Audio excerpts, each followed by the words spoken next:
But tell me more. I don't want to gloss change over this. Really want to understand this. Changing history. Okay, what was the history that used to be taught that now has been changed by the tyranny of the fringe? Well, pick an area. We can talk about biology, where we have always had two sexes. But what about But history? now, Just to pick history, not biology, because you said history, biology. What about history? well, there's a lot of history to biology, and you would be missing a big point to pretend that there's not historical biology. But if you want to talk about history, we can, not in biology, but just talk about the history of mankind. Yeah.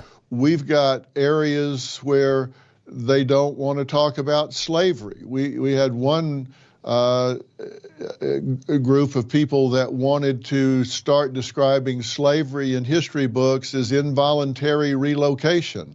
Right. This was not involuntary relocation. This was slavery. Dr. Phil appeared on the David Pakman show and completely dismantled Pakman's attempt to corner him by labeling him as a bigot just because he doesn't subscribe to extreme woke ideology. Dr. Phil pushed back against the typical woke agenda that people like Pakman try to push.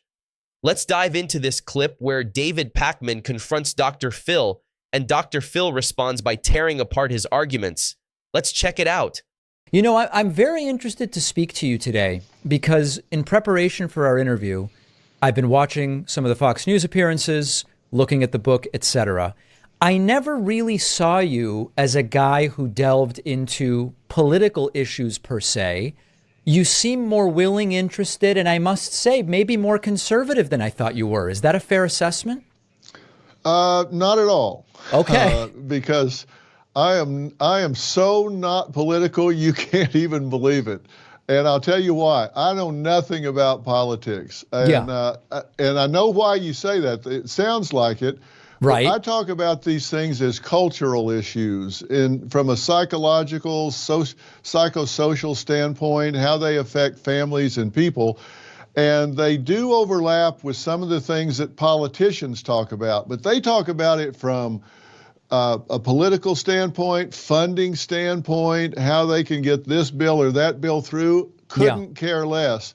But I am interested in those issues in terms of how they impact families in their day-to-day pursuit of life and peace and being able to raise their family in a healthy environment. So there's a lot of overlap, but I don't talk about it from a political standpoint because I frankly don't know enough about the politics of it all. These days, politics and culture are so mixed together that if you're conservative on cultural topics, you're likely conservative on political ones too.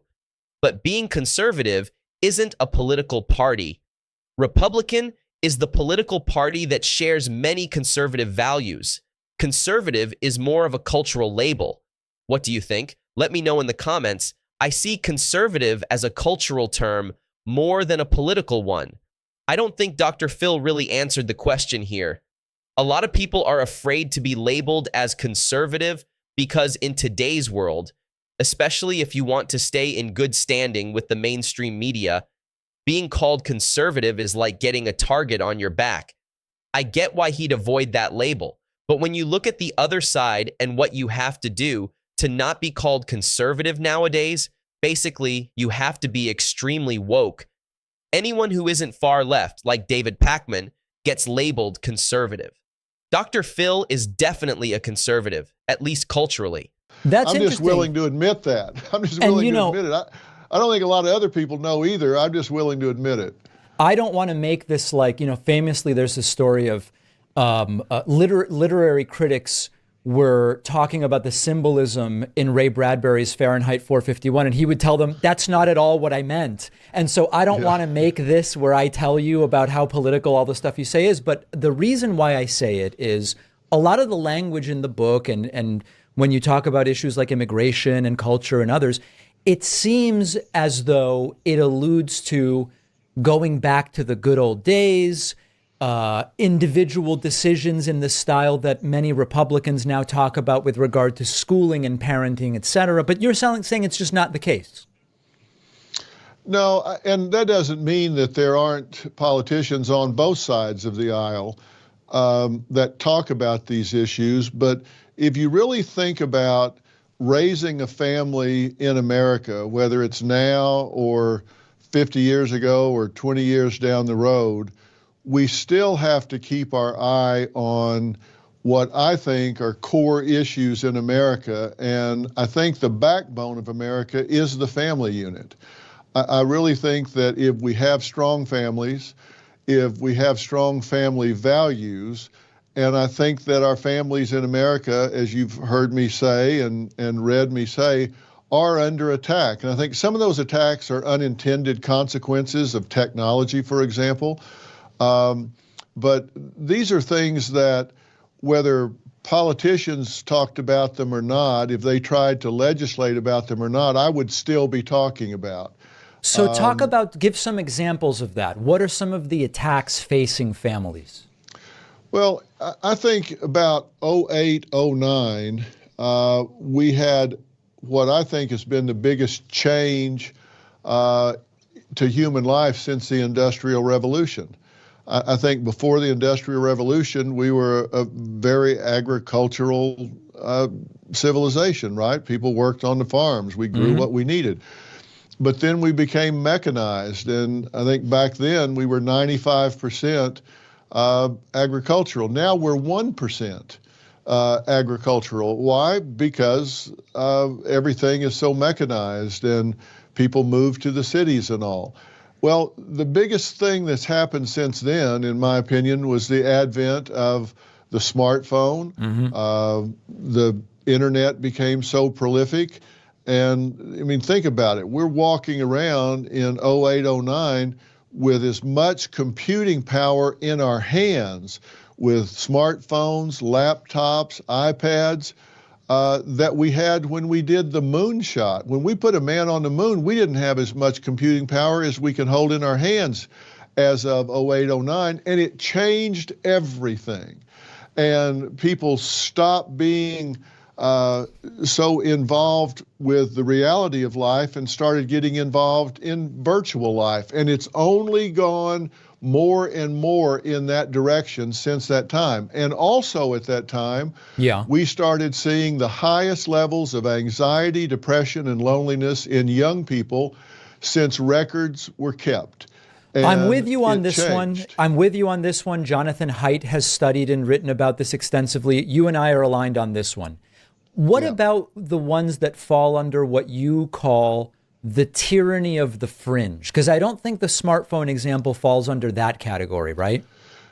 No, that's why I say some of this is the unintended consequences of like technology. But then we've got some where we've got people that are just trying to change some of the core values in America, core values of family, trying to rewrite history.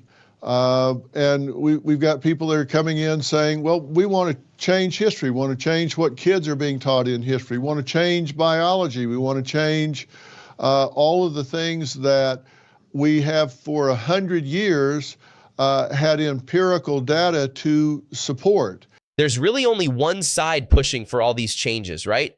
I remember someone saying, maybe it was Tim Pool or someone else, how progressives and liberals are always the ones saying, let's change this. Let's tear down that statue. Let's rewrite what kids learn in school. That's exactly what Dr. Phil was talking about here. Meanwhile, conservatives are the ones saying, wait, hold on, don't do that. It's always been like that. One side pushing for radical changes and the other side pushing back. I just wish Dr. Phil would come out and say, yeah, David Pakman, it's your side doing this. That's my take on it, and it's the truth. Trying to reason with people like David Pakman or these woke folks by blaming it all on social media or technology, it's like, yeah, we've been saying that for years, and it's only gotten worse. It's time to stop trying to reason with them and just tell them flat out that they're wrong.